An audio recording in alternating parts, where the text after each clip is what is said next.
சற்று முன் கிடைக்கப்பெற்ற மிக ஒரு முக்கியமான தகவல். 34 மணி நேரத்திற்கு பின் வீட்டை விட்டு வெளியே வந்த விஜய்.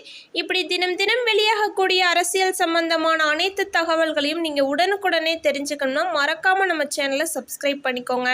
தமிழக வெற்றிக் கழக தலைவரும் நடிகருமான விஜயின் கரூர் பிரச்சார பொதுக்கூட்டத்தில் ஏற்பட்ட கூட்ட நெரிசலில் சிக்கி 41 பேர் உயிரிழந்ததாக கூறப்படும் சம்பவம் தமிழகத்தை அதிர்ச்சிக்கு உள்ளாக்கியுள்ளது.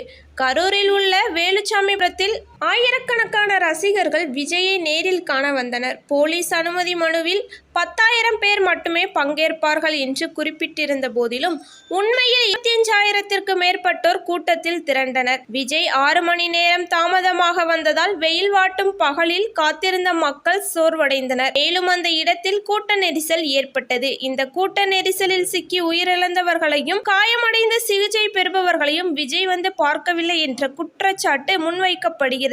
இத்தனை உயிரிழப்புகள் ஏற்பட்டு வெறும் அறிக்கையை மட்டும் விஜய் வெளியிட்டுக் கொண்டிருக்கிறார் எனவும் தங்களை வந்து விஜய் ஏன் பார்க்கவில்லை என்ற கேள்விகளும் எழுந்தது. விஜயின் சென்னை நீலாங்கரை வீட்டிற்கு பலத்த போலீஸ் பாதுகாப்பு போடப்பட்டது. அது மட்டுமல்லாது தமிழக வெற்றிக் கழகத்தின் நிர்வாகிகள் உள்ளிட்ட யாரையும் விஜய் வீட்டிற்குள் அனுமதிக்கவில்லை. இந்த நிலையில் 36 மணி நேரம் கழித்து விஜய் தனது வீட்டிலிருந்து வெளியே வந்துள்ளார். அவர் எங்கே செல்கிறார் என்று உண்மையான நிலவரம் தெரியாத நிலையில் பட்டினப்பாக்கத்தில் உள்ள தனது வீட்டிற்கு விஜய் செல்வதாக தகவல் ஒன்று வெளியானது. விஜய் தனது பாதுகாவலர்களிடம் கூட சொல்லாமல் காரை எடுத்துக்கொண்டு புறப்பட்டதாக கூறப்படும் நிலையில் அவரை பாதுகாவலர்கள் பின்தொடர்ந்து சென்றதாக சொல்லப்படுகிறது. ஓகே கைஸ், வீடியோ பிடிச்சிருந்தா மறக்காம லைக் பண்ணிக்கோங்க. நம்ம சேனலை சப்ஸ்கிரைப் பண்ணாதவங்க சப்ஸ்கிரைப் பண்ணிக்கோங்க. தேங்க்யூ.